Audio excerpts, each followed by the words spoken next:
എല്ലാ സഹോദരങ്ങൾക്കും നമ്മുടെ യൂട്യൂബ് ചാനലിലേക്ക് സ്വാഗതം. വീഡിയോയിലേക്ക് പോകുന്നതിന് മുമ്പ് നമ്മുടെ ചാനൽ ഇതുവരെയും സബ്സ്ക്രൈബ് ചെയ്തിട്ടില്ലാത്ത ആളുകളൊക്കെ ഉണ്ടെങ്കിൽ ഒന്ന് സബ്സ്ക്രൈബ് ചെയ്ത് സപ്പോർട്ട് ചെയ്തേക്കണേ. അപ്പോൾ നമ്മൾ മാർട്ടിൻ്റെ ആ വാക്കുകളുടെ രണ്ടാം ഭാഗവുമായിട്ടാണ് വന്നിരിക്കുന്നത്. മാർട്ടിൻ നമുക്ക് എല്ലാവർക്കും അറിയാമല്ലോ, നേരത്തെ കണ്ടില്ലേ, എൻ്റെ വീഡിയോ കണ്ടവർക്കും അറിയാം. ഇപ്പോൾ ഒരുപാട് പേര് ഇതേക്കുറിച്ചിട്ട് റിയാക്ട് ചെയ്തിട്ടുണ്ട്. അപ്പോൾ നമ്മൾ യൂട്യൂബിലൊക്കെ നോക്കിക്കഴിഞ്ഞാൽ മാർട്ടിൻ്റെ വോയിസ് അവിടെ തന്നെ ഉണ്ട്. അപ്പോൾ പുള്ളിക്കാരൻ പറഞ്ഞു വെച്ച കാര്യമൊക്കെ എന്ന് വെച്ചാൽ നമ്മൾ കുറേ കേട്ടു. ഇനി അതിൻ്റെ ബാക്കി നമുക്ക് കേട്ടതിന് ശേഷം നമുക്ക് സംസാരിക്കാം. വണ്ടി കയറ്റിയിരുന്നപ്പോൾ ലാല് ഡോറിൻ്റെ ഫ്രണ്ടിൽ നിൽക്കണ്ടായിരുന്നു. ഡോറ് ഇങ്ങനെ പുറത്തുനിന്ന് ക്ലോസ് ചെയ്തിട്ട് പുറത്ത് പകുതി തുറന്നിട്ടിട്ട് ഭാവന കണ്ടുപിടി ഭാവന ഓടിച്ചെന്ന് ലാലിനെ കെട്ടിപ്പിടിച്ച് അവർ അങ്ങനെ ചെറുതായിട്ട് ഹഗ്ഗൊക്കെ ചെയ്ത് ഉമ്മയൊക്കെ വെച്ചെന്നുകൊണ്ട് അവിടെ ശ്രദ്ധിച്ചില്ല. അപ്പോൾ ഞാനാകെ ടെൻഷനിലായിരുന്നത് എന്താണെന്നൊന്നും മനസ്സിലാകണില്ല. അത് ഇനി ലാല് ഭാവനെ വീണ്ടും ഉള്ളിൽ കയറ്റിട്ട് ഡോർ ക്ലോസ് ചെയ്തിട്ട് ഇങ്ങനെ അടുത്തേക്ക് വന്നിട്ട് മാർട്ടിൻ ഇറങ്ങി വരാൻ പറഞ്ഞു. ഞാൻ ഇറങ്ങി ചെന്ന വഴി വന്നു. മാർട്ടിൻ ഇപ്പോൾ കണ്ടതും കേട്ടതുമായി ഒരു കാര്യം ആരോടും പറയരുത്. പറഞ്ഞു കഴിഞ്ഞാൽ മാർട്ടിനെ ഞാൻ കൊന്നു കളയും, ഒരു തെളിവ് പോലില്ലാണ്ട് നശിപ്പിച്ച് കളയും, വീട്ടുകാരെയും ഞാൻ ഉപദ്രവിക്കും. അത് നീ മറക്കണ്ട. നീ എവിടെയായിരുന്നാലും എൻ്റെ ആൾക്കാർ നിന്നെ വാച്ച് ചെയ്യാനുണ്ടാവും. അതുകൊണ്ട് നീ ഒരു കാര്യം ആരോടും പറയണ്ട. പിന്നെ ആരെന്ത് ചോദിച്ചാലും നടൻ ദിലീപും കാവ്യമാധവനും ഒരു ഹോട്ടൽ റൂമിൽ കാണാൻ പാടില്ലാത്ത സാഹചര്യത്തിൽ നടി ഭാവന കണ്ടു. ഈ വിവരം ഭാവന ദിലീപിൻ്റെ ഭാര്യ മഞ്ജു വാര്യരെ വിളിച്ചറിയിച്ചു. ഇതുള്ള വ്യക്തിവൈരാഗ്യം കാരണം ദിലീപിന് ഭാവനോട് വൈരാഗ്യമായി. ഈ വൈരാഗ്യത്തിൻ്റെ പുറത്ത് ഭാവനയെ ഉപദ്രവിക്കാൻ ദിലീപ് പൾസർ സുനി എന്ന് പറഞ്ഞ വ്യക്തിക്ക് കൊട്ടേഷൻ കൊടുത്തതെന്ന് മാത്രം നീ പറഞ്ഞേക്കാം. വേറെ ഒരു കാര്യം നീ പറയണ്ട. എല്ലായിടത്തും എൻ്റെ ആൾക്കാരുണ്ട്. നിന്റെ വായന വീണ കാര്യങ്ങളൊക്കെ ശ്രദ്ധിക്കാൻ ആൾക്കാരുണ്ടാവും. പിന്നെ എല്ലാ കാര്യവും ഞാൻ പറയുമ്പോൾ മതി. വേറെ ഒരു ആരെന്ത് ചോദിച്ചാലും ഇത് മാത്രം പറഞ്ഞാൽ മതി എന്നും പറഞ്ഞ് അവിടെ മാറ്റി വെച്ചിട്ട് കഴിച്ചു പിടിച്ചിട്ട് അങ്ങനെ രണ്ട് കുലുക്കൊക്കെ കുലിക്കിട്ട് പറഞ്ഞു കേട്ടാ എന്നൊക്കെ പറഞ്ഞ് കുറേ ഭീഷണി പിടിച്ച് ആളുകൊണ്ടും ആൾബലം കൊണ്ടും പൈസയും കൊണ്ടുള്ള സ്വാധീനം എനിക്കുണ്ടെന്നൊക്കെ പറഞ്ഞ് കുറേ ഡയലോഗുകൾ പുള്ളി അടിച്ചായിരുന്നു. സ്മോൾ വെച്ചിട്ടുണ്ടായിരുന്നു, സ്മോളിൻ്റെ മണം ഉണ്ടായിരുന്നു പുള്ളിയുടെ വായിന്ന്. ഇത് ഞാൻ എൻ്റെ ഒരു 3 വെള്ള പേപ്പർ ഒപ്പിടിച്ച് വാങ്ങിച്ചായിരുന്നു. ഇത് നീ എൻ്റെ ഇന്ന് ലക്ഷങ്ങൾ വാങ്ങിച്ചങ്ങളെ തെളിവാന്ന് പറഞ്ഞുകൊണ്ട് അപ്പോഴും ഞാൻ ചോദിക്കുന്നത് സാറേ എന്താ ഇപ്പം തന്നെ എൻ്റെ മൊബൈലായിട്ട് അടിച്ചു. പിന്നെ കുറേ കഴിഞ്ഞ് കഴിഞ്ഞപ്പോൾ ഒരു 5 മിനിറ്റോളം കഴിഞ്ഞ് കഴിഞ്ഞപ്പോൾ അവിടെ പ്രൊഡ്യൂസർ ആൻഡ് ജോസഫും വേറെ ഒരു 3-4 പേര് അവിടെ ഉണ്ടായിരുന്നു. ആരൊക്കെയാണെന്ന് എനിക്ക് വ്യക്തമല്ല. കണ്ടു കഴിഞ്ഞാൽ എനിക്കറിയാം.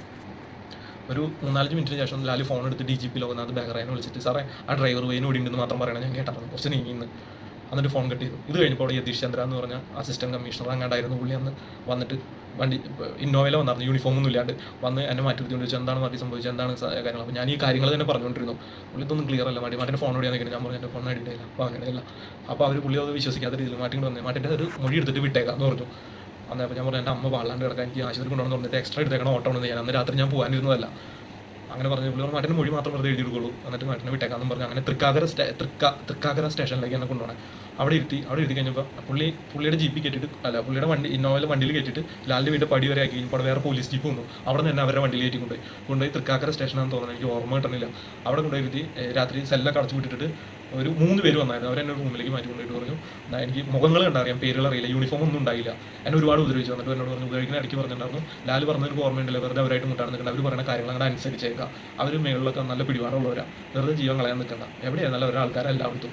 അതും പറഞ്ഞ് ഒരുപാട് ഉപദ്രവിച്ചു. ഒരുപാടെന്ന് പറഞ്ഞു കഴിഞ്ഞാൽ എന്നെ ഒരുപാട് ഉപദ്രവിച്ചു. അത് പറഞ്ഞറിയിക്കാൻ പറ്റാത്ത രീതിയിൽ ഉപയോഗിച്ചു. എന്നെ നാഭി തുടങ്ങി എല്ലായിടത്തും നല്ല രീതിയിൽ തന്നെ ഉപദ്രവിച്ചു. അതായത് അവരതിൻ്റെ ഇടയ്ക്ക് പറയുന്നുണ്ട് ചതവ് മാത്രം വന്നാൽ മതി, പാടുകൾ വരരുത്, വെളുത്ത ശരീരമായതുകൊണ്ട് കോടതിയിൽ ഹാജരാക്കും. അപ്പോൾ എനിക്ക് അറിയില്ല എന്താ കാര്യങ്ങൾ, കോടതി പോലും പറയാനുള്ളൊരു എനിക്ക് അറിയില്ലായിരുന്നു. കേസിൻ്റെ പേരിൽ ആദ്യമായിട്ട് കോടതിയിൽ ഹാജരാക്കുമ്പോൾ പാടൊന്നും കാണരുത്, മെഡിക്കലിൽ കൊണ്ടുപോകുമ്പോൾ ഉള്ളിൽ തട്ടുകിടാവുന്ന രീതിയിൽ നല്ല ഇത് കൊടുക്കാൻ പറയേണ്ട ഒരു 3 പേര് ഇരുന്ന്. പിന്നെ നീ അവർ ലാല് പറഞ്ഞനുസരിച്ച് ചെയ്തേക്കാം, മെനക്കെടുത്തരുത്, ഞങ്ങളുടെ കൈക്ക് പണി ഉണ്ടാക്കരുത് എന്നൊക്കെ പറഞ്ഞ് ഒരുപാട് ഭീഷണിപ്പെടുത്തി.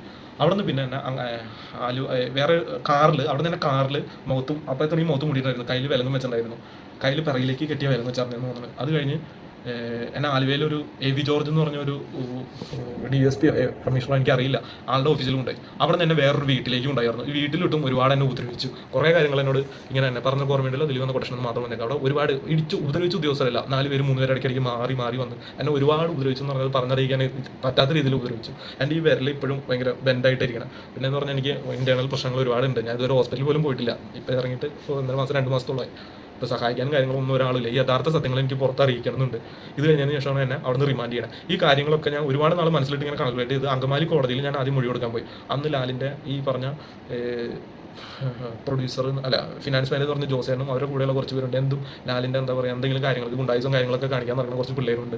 കഞ്ചാവും കാര്യങ്ങളൊക്കെ അടിച്ചിട്ട് ഒരുപാട് ഒരു 10-15 പിള്ളേരോളുണ്ട്. എപ്പോഴും വണ്ടിയിൽ 3-4 വണ്ടിയായിട്ട് നടക്കുന്നുണ്ട്. ഇവരൊക്കെ അന്ന് അങ്കമാലി കോടതിയിൽ വന്നായിരുന്നു. അവരൊക്കെ അവിടെ ഒന്ന് ഭീഷണിപ്പെടുത്തായിരുന്നു. അന്ന് എനിക്ക് കേസിൻ്റെ കാര്യങ്ങളൊന്നും അറിയില്ല. അവരുടെ ജീവിതത്തിൽ ആദ്യമായിട്ട് കേസായതുകൊണ്ട് എങ്ങനെ പ്രതികരിക്കണം അല്ലെങ്കിൽ എങ്ങനെ സംസാരിക്കണം അറിയില്ല. ഇവരെ കണ്ടപ്പോഴും പിന്നെ പോലീസുകാരുടെ ഡയലോഗ് ഉണ്ടായി, മാധ്യമങ്ങളുണ്ട്, ഒരു കാര്യം നീ പറയാൻ നിൽക്കണ്ട, അതാണ് ബാക്കി സുനി നടത്തിക്കോളും, നീ ഒന്നും മാധ്യമങ്ങളോട് സംസാരിക്കാൻ നിൽക്കണ്ട എന്നൊക്കെ പറഞ്ഞിട്ട് പോലീസുകാരുടെ ഭാഗത്തുനിന്ന് ഇവരിങ്ങനെ നോക്കി നിൽക്കാറുണ്ട് 15 പേര്. അപ്പോൾ എൻ്റെ അപ്പച്ചനും അമ്മയും വന്ന് അവിടെ നിൽക്കുന്നുണ്ട്. ഇനി അവരെ ഉപദ്രവിക്കുകയോ എന്നുള്ള പേടികളൊക്കെ എനിക്കുണ്ടായി. ഞാൻ അതുകൊണ്ട് ഒന്നും വേണ്ടിയില്ല. ഇത് കഴിഞ്ഞ് കോടതിയിൽ എനിക്ക് ബഹുമാനയുടെ കോടതി മുമ്പാകെ രഹസ്യമായിട്ട് മറ്റാരും കേൾക്കാതെ പറയാനുണ്ട്, എൻ്റെ ജീവന് ഭീഷണിയുണ്ട്, ലാലിൻ്റെ അടുത്തുനിന്നും നടൻ ലാലിൻ്റെ അടുത്ത് എൻ്റെ ജീവന് ഭീഷണിയുണ്ടെന്ന് പറഞ്ഞുകൊണ്ട് ഞാൻ കോടതിയിൽ സങ്കടം പറഞ്ഞു. കോടതി പറഞ്ഞു എന്താ പറയാനുള്ളതെന്ന് ചോദിച്ചു. ഞാൻ പറഞ്ഞു എനിക്ക് മറ്റാരും കേൾക്കാതെ ഇപ്പോൾ എൻ്റെ കോടതി മുമ്പായി പറയാനുള്ളത് പറഞ്ഞപ്പോൾ എൻ്റെ അപ്പച്ചനെയും എൻ്റെ കേസ് എടുത്ത ആദ്യത്തെ വക്കീലിനെയും മാത്രം ഇട്ടുകൊണ്ട് അങ്കമാലി കോടതിയിലെ ഷട്ടർ അടച്ചുകൊണ്ട് പറയാനുള്ളത് പറയാൻ പറഞ്ഞു.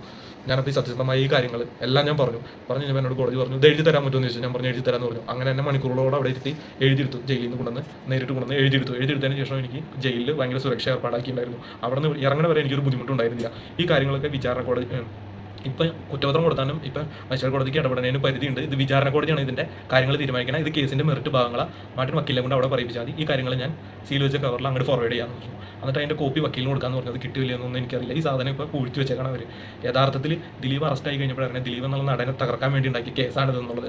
ഇതാണ് യഥാർത്ഥ സത്യങ്ങൾ. ഇതെനിക്ക് പൊതുസമൂഹത്തിനെയും ബഹുമാനപ്പെട്ട കോടതി മുമ്പാകെ ദിലീപ് എന്നെ അറിയിക്കണമെന്നുണ്ട്. ഒരു നിവർത്തിയില്ല. ഞാനൊരു സാധാരണക്കാരനാണ്. ഇനി എൻ്റെ ജീവനം എന്ത് സംഭവിച്ചാലും അതിൻ്റെ പരിപൂർണ്ണ ഉത്തരവാദിത്യം നടൻ ലാലിനും ശ്രീകുമാർ മേനോനും മഞ്ജു വാര്യർക്കും രമ്യ നമ്പീശനും ഭാവനിക്കുമായിരിക്കും.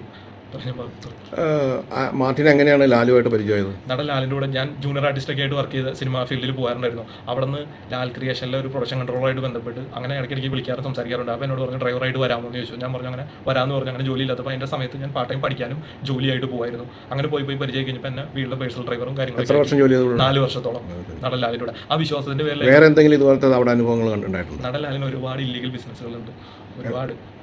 എന്തൊക്കെയാണ്? ഒരുപാട് എന്ന് പറഞ്ഞു കഴിഞ്ഞാൽ എടുത്ത് പുറത്ത് പറയാത്ത രീതിയിൽ കുഴപ്പണ ഇടപാടുകളും ഗോൾഡിൻ്റെ ബിസിനസ്സുകളും ഒരുപാട് സ്ഥലത്ത് തന്നെ വിട്ടിട്ടുണ്ട്. എയർപോർട്ടിൽ നിന്നൊക്കെ കളക്ട് ചെയ്ത് കൊണ്ടുവരാനൊക്കെ കേട്ടത്. അപ്പോൾ ഞാൻ വിശ്വസ്തയോടെ കോടികളുടെ സാധനങ്ങളൊക്കെ ഉണ്ട് വിശ്വസ്തയോടെ ഞാൻ കൊണ്ടുവന്ന് ഏൽപ്പിക്കാറുണ്ട്. അത്ര വിശ്വാസമായിട്ട് നിന്ന് തന്നെയാണ് ചതിച്ച് ഇത്രയും കൊല്ലം ജയിലിലിട്ടത്. അപ്പം ഭാവനയ്ക്ക് യാതൊരു ഉപദ്രവം വയനാട്ടിൽ ഉണ്ടായിട്ടില്ല. സത്യസന്ധമായ കാര്യം ഒരു വീഡിയോ ആരും എടുത്തിട്ടില്ല. ഇല്ല, ഒന്നും ഉണ്ടായിട്ടില്ല. പിന്നെ ഇപ്പോൾ ഉണ്ടെന്ന് പറയുന്നത് കോടതി കൊടുത്തേക്കണമെന്ന് അവർ പറയുന്നത് ഇവർ ഗോവയിൽ ഈ ഷൂട്ടിങ്ങുമായി ബന്ധപ്പെട്ട് പൾസർ സുനി ഉൾപ്പെടെ ലാൽ ഉൾപ്പെടെ ജീൻ പോൾ ഉൾപ്പെടെ എല്ലാവരും ഇവർ ഒരുമിച്ചുണ്ടായി എന്ന് പറഞ്ഞു. അതിൻ്റെ മുന്നത്തെ ഒരാഴ്ചകളിൽ ഇതിങ്ങനെ റൂമിൽ വെച്ച് എടുത്തേക്കണമെന്നൊരു സംശയമുണ്ട് ആ വീഡിയോകൾ. അല്ലാതെ ഈ പറയുന്ന മാധ്യമങ്ങൾ പറഞ്ഞുണ്ടാക്കുന്ന രീതിയിൽ ഒരു സാധനമുണ്ട്. ഞാൻ ദൃക്സാക്ഷിയാണ് ഉണ്ടാക്കി. നടൻ ദിലീപിനെ തകർക്കാൻ വേണ്ടി ഉണ്ടാക്കിയ ഒരു കേസാണ് 100%. ഭാവനയ്ക്ക് ഇത്രയും ദേഷ്യം വരാൻ കാര്യം ഭാവനേനെ കല്യാണം കഴിക്കണം എന്തോ ഒരു ഇതുണ്ട്. അതിൻ്റെ ഇടയ്ക്കാണ് കാവ്യനെ കല്യാണം കഴിച്ചതെന്ന് പറയുന്നത്. പിന്നെ സാമ്പത്തിക ബുദ്ധിമുട്ടുകൾ എന്തോ ഉണ്ടായെന്ന് പറയുന്നത്. പിന്നെ മഞ്ജു വാര്യറിന് ഓട്ടോമാറ്റിക്കലി ദിലീപിനോട് ദേഷ്യം ഉണ്ടായിരുന്നു. പിന്നെ മഞ്ജുവിന് കൈയുണ്ട്. മഞ്ജു വാര്യർ, ദിലീപ്, ശ്രീകുമാർ മേനൻ എന്ന് പറഞ്ഞ ഡയറക്ടർ, നടൻ ലാൽ, പിന്നെ ഭരണപക്ഷത്തിരിക്കുന്ന ഒരുപാട് പേരുണ്ട്. അവരുടെ പേരുകൾ പറയാൻ എനിക്ക് ഭയങ്കര ബുദ്ധിമുട്ടുണ്ട്. ഇപ്പം എൻ്റെ ജീവന് തന്നെ ഭീഷണിയായിട്ട് നിൽക്കണം ഞാൻ. ഈ എല്ലാ കാര്യങ്ങളും ഞാൻ ബഹുമാനപ്പെട്ട കോടതി മുമ്പാകെ സത്യസന്ധമായിട്ടെല്ലാം പറഞ്ഞതാണ് അതിൽ അവിടെ എഴുതിയിട്ടുണ്ട്. വിചാരണ കോടതിയിൽ വരുമ്പോൾ താൻ സേഫ് ആകും. ഞാൻ തെറ്റ് ചെയ്തിട്ടില്ല. ആ ഒരു വിശ്വാസം. അതല്ല, വിചാരണ കോടതിയിൽ താൻ സത്യം മാത്രമേ പറഞ്ഞിട്ടുള്ളൂ. സത്യം മാത്രമേ പറഞ്ഞു. അത് അവരവിടെ രജിസ്റ്ററായിട്ട് എഴുതിയിട്ടുണ്ടെന്നുള്ളതാണ് തൻ്റെ വിശ്വാസം. ലാലിന് വേറെ എന്തൊക്കെ വിശേഷം ഈ സിനിമയായിട്ട് ബന്ധപ്പെട്ട്? ലാലിന് ഒരുപാട് അണ്ടർവേൾഡ് ബിസിനസ്സുകളുണ്ട്. അതിന് ദിലീപിനോട് ഇത്രയധികം ദേഷ്യം വരാൻ കാരണം അറിയില്ല. പേഴ്സണൽ വിഷയങ്ങൾ എനിക്കറിയില്ല.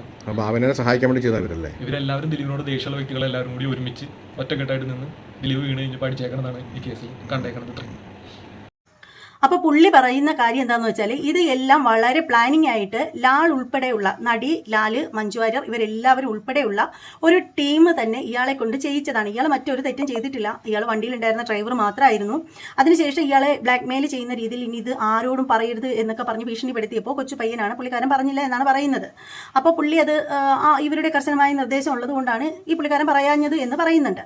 5 വർഷം ജയിലിൽ കിടന്നിട്ടും ഈ ഒരു സത്യം ഈ പുള്ളിക്കാരന് ആരോടും പറയാൻ തോന്നാഞ്ഞത് എന്തുകൊണ്ടാണെന്ന് എനിക്ക് മനസ്സിലാവുന്നില്ല. അതുമാത്രമല്ല, പോലീസുകാർ ഈ പയ്യനെ തല്ലിയോ ഇല്ലയോ എന്നൊന്നും എനിക്കറിയില്ല. അപ്പോൾ എന്തായാലും പോലീസ് സ്റ്റേഷനിൽ വെച്ചിട്ട് പോലീസുകാരുടെ കയ്യിൽ നിന്ന് തല്ല് കിട്ടിയിട്ടുണ്ടായിരുന്നെങ്കിൽ ഒരു പക്ഷേ ഇവനത് പറയാമായിരുന്നു. ജയിലിൽ കിടന്ന സമയത്ത് ഈ ഒരു 5 വർഷം ഇവന് ഈ സത്യങ്ങളൊന്നും പുറത്ത് വിളിച്ച് പറയാനുള്ള ധൈര്യം ഉണ്ടായിരുന്നില്ലേ? എന്തായാലും ജയിലിൽ കയറി വന്നിട്ട് ലാലിൻ്റെ ടീംസുകളോ അല്ലെങ്കിൽ നടിയോ അവരാരും തന്നെ ഇവനെ ഒന്നും ചെയ്യാൻ പോകുന്നുണ്ടായിരുന്നില്ല. അപ്പോൾ ജയിലിൽ വെച്ച് പറയാൻ ഇവന് ധൈര്യം ഉണ്ടായിരുന്നില്ല. 5 വർഷം എന്ന് പറഞ്ഞതിൽ 5 ദിവസമൊന്നുമല്ല, 5 വർഷം തന്നെയാണ്. ഇത്രയും വർഷം ജയിലിൽ കിടന്നിട്ട് പോലും ഒരൊറ്റ കുഞ്ഞിനോട് പോലും ഇവൻ ഈ സത്യം വിളിച്ച് പറയാൻ തയ്യാറാവാത്ത ഇവൻ ഇപ്പോൾ ജയിലിൽ നിന്നും പുറത്ത് ഇറങ്ങിയതിന് ശേഷം, കുറ്റക്കാരനല്ല എന്ന് തെളിഞ്ഞതിന് ശേഷം ഇപ്പോൾ ഈ ഒരു കാര്യങ്ങൾ ജനങ്ങളോട് വിളിച്ച് പറയുമ്പോൾ ഇവന് നേരെ ഭീഷണിയുടെ സ്വരങ്ങളൊന്നും ഉണ്ടാവില്ലേ? ഇവനെ ആരും ഭീഷണിപ്പെടുത്തില്ലേ? നേരത്തെ ഭീഷണിപ്പെടുത്തിയ ആളുകളൊക്കെ ഇപ്പോൾ അഗാധ നിദ്രയിലാണോ? അറിയാൻ സാധിക്കുന്നില്ല. പിന്നെ എനിക്ക് ചോദിക്കാനുള്ള ഒരു കാര്യം എന്ന് വെച്ചാൽ, ഈ പറയുന്ന ആള് ഇത്രയും അധികം പേടിച്ചിട്ടാണ് ഈ കാര്യങ്ങളൊക്കെ ആരോടും പറയാതെ വച്ചിരുന്നതെങ്കിൽ ഇപ്പോൾ ആരാണ് ഇവന് വേണ്ടുന്ന ധൈര്യം കൊടുത്തത്? ഇതൊക്കെ തുറന്നു പറയാൻ വേണ്ടിയിട്ട് ഇപ്പോൾ ഇവന് എവിടെ നിന്നാണ് ഇത്രയധികം ധൈര്യം കിട്ടിയത് എന്ന് മനസ്സിലാവുന്നില്ല. ഇനി ലാലൊക്കെ തന്നെ പറഞ്ഞിട്ടുണ്ടാവുമല്ലേ, നീ ഇനി തുറന്നു പറഞ്ഞോ, ഒരു പ്രശ്നമില്ല എന്ന് പറഞ്ഞിട്ടാണോ എന്തോ പറഞ്ഞത്, എനിക്കറിയില്ല. അപ്പോൾ ഈ ഒരു കാര്യത്തിൽ 2 കാര്യമാണ് എനിക്ക് പറയാനായിട്ടുള്ളത്. 2 രീതിയിൽ നമുക്കിത് ചിന്തിക്കാം. കാരണം ഒന്നുകിൽ ഈ മാർട്ടിൻ പറഞ്ഞ കാര്യങ്ങൾ സത്യം, അത് അല്ലെന്നുണ്ടെങ്കിൽ ചിന്തിക്കേണ്ട കാര്യം എന്ന് വെച്ചാൽ മാർട്ടിൻ ഇപ്പോൾ പറഞ്ഞത് കള്ളം. അങ്ങനെ 2 രീതിയിൽ നമുക്ക് ചിന്തിക്കാവുന്ന കാര്യമാണിത്. കാരണം എന്താണെന്ന് വെച്ചാൽ, ഈ പറയുന്ന അതിജീവിത എന്ന് പറയുന്ന പെൺകുട്ടിക്ക് ഒന്നും സംഭവിച്ചിട്ടില്ല എന്ന് പറയുമ്പോൾ അതത്ര വിശ്വസിക്കാനായിട്ട് സാധിക്കുന്നില്ല. പിന്നീട് ഇത് പേട്ടൻ ചെയ്ത ഗൂഢാലോചനയുടെ ഫലമായിട്ടാണ് എന്ന് മഞ്ജു വാര്യർ പറഞ്ഞത് ഇതൊരു ക്രിമിനൽ ഗൂഢാലോചനയുടെ ഭാഗമായിട്ട് വന്നത് എന്നാണ്. അപ്പോൾ അത് ഈ പറയുന്ന പേട്ടനിലേക്ക് എത്തിയത് എന്തടിസ്ഥാനത്തിലാണെന്ന് എനിക്കറിയത്തില്ല. മനസ്സിലായിട്ടുള്ളവരുണ്ടെങ്കിൽ കമൻറ്റ് ചെയ്യുക. പക്ഷേ ഇവിടെ അതൊന്നും അല്ല പറയാനുള്ളത്. ഇവിടെ എനിക്ക് ചോദിക്കാനുള്ളതെന്ന് പറഞ്ഞാൽ ജയിലിൽ കിടന്ന സമയത്ത് ഇവന് ധൈര്യം ഉണ്ടായിരുന്നില്ല ഇത് തുറന്നു പറയാൻ. വിചാരണ വേളകളിൽ എങ്ങും ഇവന് ഇത് പറയാനുള്ള ധൈര്യം ഉണ്ടായില്ല. ഇപ്പോൾ കുറ്റവിമുക്തനായിട്ട് പുറത്തിറങ്ങിക്കഴിഞ്ഞപ്പോൾ ഇത് ഇത്രയും കഠിനമായിട്ട് തുറന്നു പറയണം എന്നുണ്ടെങ്കിൽ ഇപ്പോൾ ഇവൻ ഈ ധൈര്യം എവിടെ നിന്ന് കിട്ടി? ഇപ്പോൾ ലാലിൻ്റെയും ബാക്കിയുള്ള ടീംസിൻ്റെയും ഭാഗത്ത് നിന്ന് ഇവന് ഒരു തരത്തിലുള്ള ഭീഷണിയും ഉണ്ടാവില്ല എന്നുള്ള ഉറപ്പ് കിട്ടിയിട്ടാണോ ഇപ്പോൾ ഈ സത്യങ്ങളൊക്കെ ഇവൻ വിളിച്ച് പറയുന്നത്? അപ്പോൾ രണ്ട് രീതിയിലെടുക്കാം. ഓപ്പോസിറ്റ് നിൽക്കുന്ന ഭാഗത്തുള്ള ആളുകൾ ഇവന് കൈ നിറയെ പണവും കൊടുത്തിട്ട് പറയിക്കുന്നതാണോ എന്നും സംശയിക്കേണ്ടിയിരിക്കുന്നു. അപ്പോൾ എന്തായാലും ഇത് കേൾക്കുമ്പോൾ പേട്ടൻ ഫാൻസിന് സന്തോഷമാവുമായിരിക്കും. നമുക്ക് പ്രത്യേകിച്ച് സന്തോഷമില്ല, ദുഃഖവുമില്ല. നമ്മളെപ്പോഴും അതിജീവിതയ്ക്കൊപ്പം തന്നെയാണ്. ഇനി ഒരു പക്ഷേ നാളൊരു സമയം നമ്മളിപ്പോൾ ഈ ഒരു കേസ് തെളിയുന്നത് എങ്ങനെയെന്ന് വെച്ചാൽ മനഃപൂർവ്വം ദിലീപിൻ്റെ കരിയർ നഷ്ടപ്പെടുത്താൻ വേണ്ടിയിട്ട് ഇവരെല്ലാവരും കൂടി ചേർന്ന് പ്ലാൻ ചെയ്തതാണ് എന്ന് പറയുകയാണെങ്കിൽ തീർച്ചയായും നമ്മൾ അവർക്ക് നേരെ വിരൽ ചൂണ്ടുക തന്നെ ചെയ്യും. അതിലൊന്നും യാതൊരു തർക്കവുമില്ല. കാര്യം എന്താണെന്ന് വെച്ചാൽ നമ്മൾ ഒരു സമയത്ത് ഈ പറയുന്ന ദിലീപിൻ്റെ കടുത്ത ആരാധിക തന്നെയായിരുന്നു നമ്മളൊക്കെ. അപ്പോൾ ആ ഒരു വ്യക്തിയെ നമ്മൾ ഇത്രയധികം വെറുത്തിട്ടുണ്ടെങ്കിൽ അത് ഈ ഒരു കേസിൻ്റെ കാര്യത്തിൽ മാത്രമാണ്. അല്ലാതെ ഇയാളെ കുറിച്ചിട്ട് നേരത്തെ നമ്മളൊരു കംപ്ലൈൻറ്റും കേട്ടിട്ടില്ല. അപ്പോൾ അതുകൊണ്ട് തന്നെ നേരെ മറിച്ച് ഇയാളെ മനഃപൂർവ്വം ട്രാപ്പിലാക്കാൻ വേണ്ടിയിട്ട് ചെയ്ത ഗൂഢാലോചനയുടെ ഫലമാണ് ഇത് എന്ന് കോടതിയിൽ ഇനി തെളിയുകയാണെങ്കിൽ തീർച്ചയായും നമ്മൾ ഈ ഇതിന് കാരണക്കാരായ ആളുകൾ ആരാണോ അവർക്ക് നേരെ തിരികെ തന്നെ ചെയ്യും. അതിലൊന്നും യാതൊരു തർക്കവും ഇല്ല. അപ്പോൾ എന്തായാലും ഈ ഒരു കേസിനെ കുറിച്ച് പറയുകയാണെങ്കിൽ അത് നമുക്ക് രണ്ട് രീതിയിൽ ചിന്തിക്കാവുന്നതാണ്. ഒന്നുകിൽ മാർട്ടിൻ പറഞ്ഞത് സത്യമാവാം, അല്ലെങ്കിൽ മാർട്ടിൻ മറ്റാരുടെയെങ്കിലും കൈകളിലെ ചട്ടുവമാവാം. അത്രയേ ഉള്ളൂ പറയാനായിട്ട്. ഇനി മറ്റൊരു വീഡിയോ ആയിട്ട് കാണാം. നിങ്ങളുടെ സത്യസന്ധമായിട്ടുള്ള അഭിപ്രായം എന്താണെന്ന് വെച്ചാൽ വീഡിയോ മുഴുവനും കണ്ടതിന് ശേഷം മാത്രം കമൻറ്റ് ഇട്ടേക്കുക. മറ്റൊരു വീഡിയോ ആയിട്ട് കാണുന്നത് വരെ എല്ലാവർക്കും ബൈ.